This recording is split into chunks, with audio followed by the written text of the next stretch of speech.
Good morning. Good morning. My name is Jenny Cook, and this is my colleague Helen Westbrook. And your names are? Ottavia Rossini. My name is Hannah Fatou. Can I have your mark sheets, please? Yes. Thank you. First of all, we'd like to know something about you. Where are you from, Ottavia? I'm from Italy, Milan. This is a city in the north part. And you, Hannah? I come from Lyon, which is in France. And what do you like about living in Lyon? I live in downtown of Lyon, so that's very nice. I can do whatever I want, whenever I want. I can go shopping and I can go to the cinema.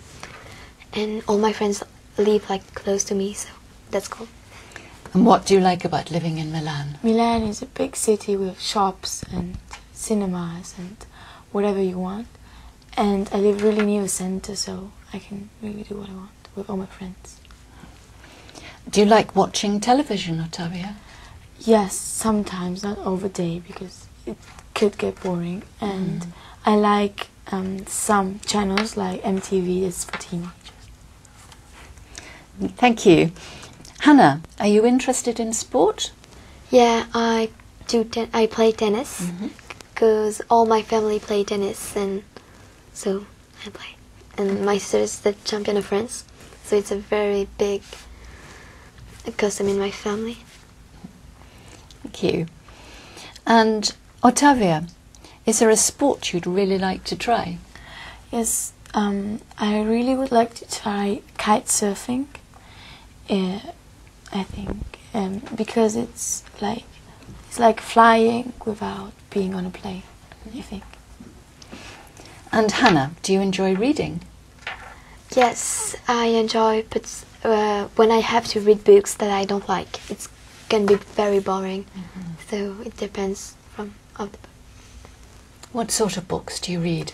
I like French books, like Le Rouge et le Noir, and all the classical things. It's cool. Right. Thank you. In this part of the test, I'm going to give each of you 2 photographs. I'd like you to talk about your photographs on your own for about a minute, and also to answer a short question about your partner's photographs. Ottavia, it's your turn first. Here are your photographs.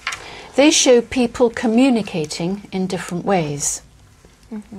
I'd like you to compare the photographs and say why you think the people have chosen to communicate in these different ways. Okay. All right?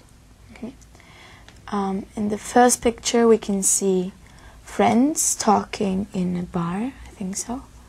And in the second one only 2 girls laughing with cell phones in their hands. And I think the first picture, they're friends that went out together and they speak while they're eating, and they chose it to speak and they seem happy. And in the second one, they're laughing, but they're not really speaking to each other. They're speaking with other people they don't see, but at the same time they're speaking with each other.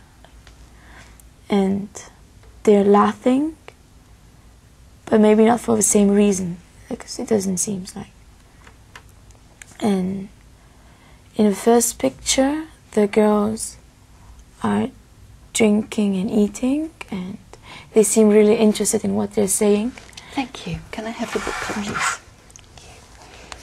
Hannah, do you use the internet to talk to your friends? Yeah, a lot, because I travel a lot, so I've got friends all around the world. And so I have Facebook, and that's easier to speak to them. That's very cool. Thank you. Well, now, Hannah, here are your photographs. They show people learning to do different things. I'd like you to compare the photographs and say what the people might find difficult about learning to do these different things. All right? Okay. On the top pictures, there are people in a ski resort. They are learning to ski because there is a teacher and there are like many of them. On the other pictures, they are in a kitchen. They're cooking and they learn how to cook with a teacher also. On the first picture, they might find difficult to deal with the speed and to learn how to have a great balance on the ski. And on the other pictures, they might find difficult to put the right ingredients in the bowls and the right amounts of ingredients. On the first picture, this is outside, so it's not the same feeling. And on the others, they're like very close, so they can speak. And Thank you. Thank you. Can I have the booklet, please? Thank you. Ottavia, do you like cooking? Yes, I usually cook with my mother, sometimes cakes for birthdays. Not every day, but it happens. Right, thank you. Well, now I'd like you to talk about something together for about 3 minutes. I'd like you to imagine that a school is planning a short trip to another country to help the students to learn about life there. Here are some things that the students could do during the trip.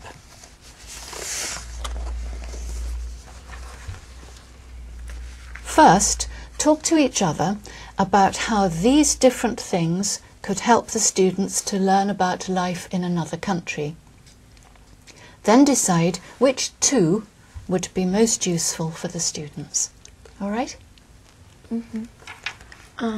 Here there are some students like in a market, I think. yeah, They're watching souvenirs, and I think they're in an oriental place because there's some thing. yeah. And I think What do you that's think? very useful to go in these kind of markets, because that's very typical, and that shows the the typical things that we have in the country. But don't you think it's like they don't get contact to inhabitants of that country, so they don't know how they Yeah, live? so that's not the most useful thing to do. I think this is very nice to go in a host family, because that's the best way you learn how the people live in the country, like you, their customs and all the things they do. But I think also visiting like the museums shows you the history and how.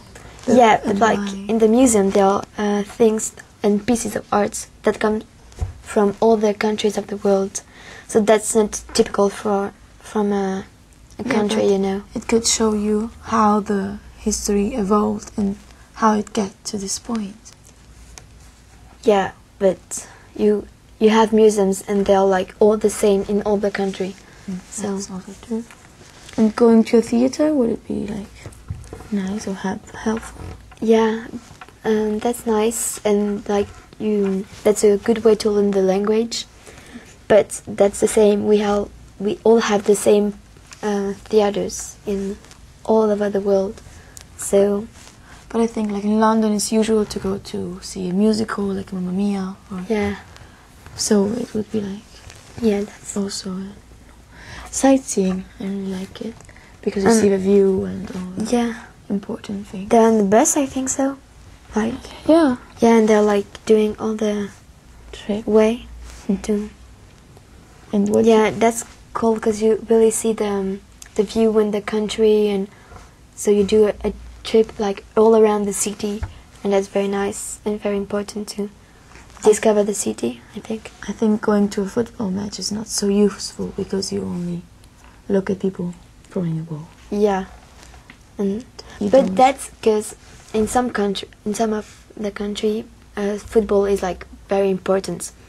So like the inhabitants must be very interested in that's like a custom or something to go to a football match. So that can be interesting. Maybe. And that is people working in a school.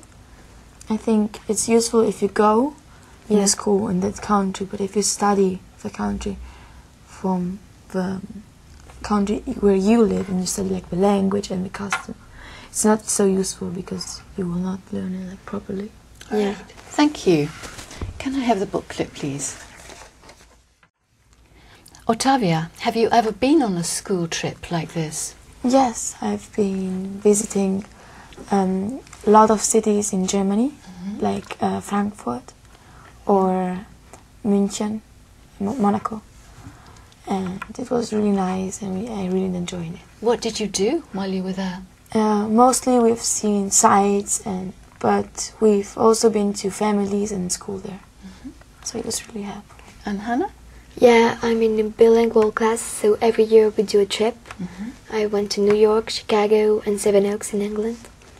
And every time we go in a host family, and all the family have a student who is the same age as us, so that's very nice. And Hannah, do you think trips like this are really useful for students?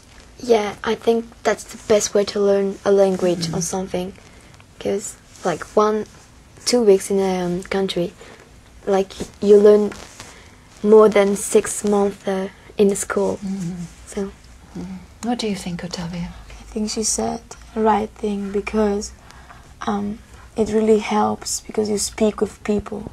But if you go in a school trip, it could be that you always stay with your friends, so you don't really learn the language. But as she goes in a hosting family. It's a good way. Do you think it's important for people to visit other countries? Yeah, because if you visited a lot of countries, you learn all of the ways to think about the inhabitants, and so you're going to become more open-minded, and that's very important. I think so. I think visiting our country is very important, because then you can know why people think about something in that way. Because the way they live in their country shows how they're going to think about something. Thank you. Do you think it's a good idea for young people to go and live in another country for a while? Yes. Next year I'm going to go to a college in Germany for 6 months, and I think that's going to help me not only with the language but also with knowing how they live there. Yes. Custom. Thank you. Yeah, and I really want to move to Italy, to Spain, or to England. I think I would so much like that. So. And what do you think people could find interesting about life in France? French culture is so big. This is a real beautiful country. I think so. There are so much things to do there, like museums, and the food, the views. There are the mountains, there are the sea, there are plains. There are so many things to do there. And in Italy? I think the most beautiful thing in Italy is the seaside and the views, but also the food that is really known, and the people are they're different as in the whole world. I think they're really unique. Thank you. That is the end of the test. Okay. Okay.